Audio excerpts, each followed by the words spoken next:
দোকানের মতো মুচমুচে চপ বানাতে চাও? তাহলে এই ভিডিওটা অবশ্যই দেখবে। তবে এটা কিন্তু ভেজিটেবল চপ বা মাংসের চপ নয়, এটা হচ্ছে এঁচোড়ের চপ। ভেতর থেকে একদমই যেমন নরম, ওপর থেকে সেই রকমই ক্রাঞ্চি ভাব।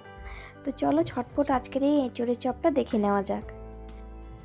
প্রথমেই আমি এঁচোড়টাকে লবণ হলুদ দিয়ে ভালো করে সেদ্ধ করে ম্যাশ করে রেখেছিলাম। এবার একটা পাত্রে তেল গরম করে কিছুটা বাদাম ভেজে তুলে রেখেছি। ওই তেলেই 5 ফোড়ন আর জিরে ফোড়ন দিয়ে পেঁয়াজ কুচি, লঙ্কা কুচি, গ্রেট করে রাখা আদা আর বেশ খানিকটা রসুন কুচি দিয়ে দিয়েছি।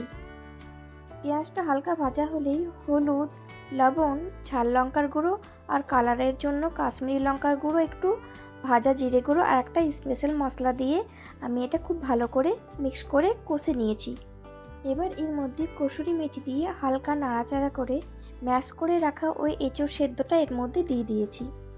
এবার খুব ভালো করে মশলাটা মিক্স করে নিয়ে এর মধ্যে একটা সেদ্ধ আলু আমি হাতে করে এইভাবে ম্যাশ করে দিয়ে দিলাম। তারপর দিয়ে দিলাম ওপর থেকে গরম মশলা গুঁড়ো আর দিয়েই খুব ভালো করে মিশ্রণটা মিক্স করে নিতে হবে।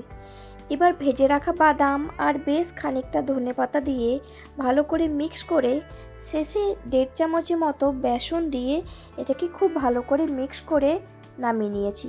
বেসনটা কিন্তু শেষে অবশ্যই দেবেন, নাহলে যখনই চপের আকৃতি শেপ দেবেন তখন কিন্তু খুলে খুলে যাবে।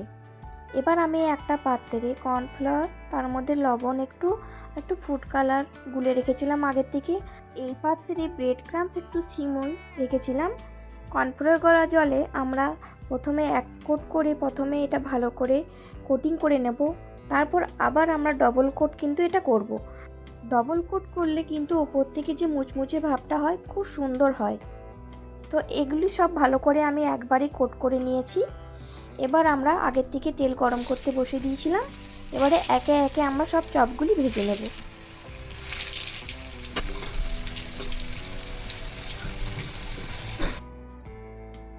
কমেন্ট করে জানিও আমার এই রেসিপি তোমাদের কেমন লেগেছে।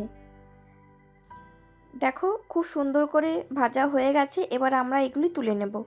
তাহলে রেডি হয়ে গেল আমাদের কাঁঠালের চপ। ভালো থাকবেন, সুস্থ থাকবেন, সুন্দর থাকবেন। আজকের রেসিপি এখানে শেষ করলাম। নেক্সট রেসিপি তাড়াতাড়ি নিয়ে আসবো।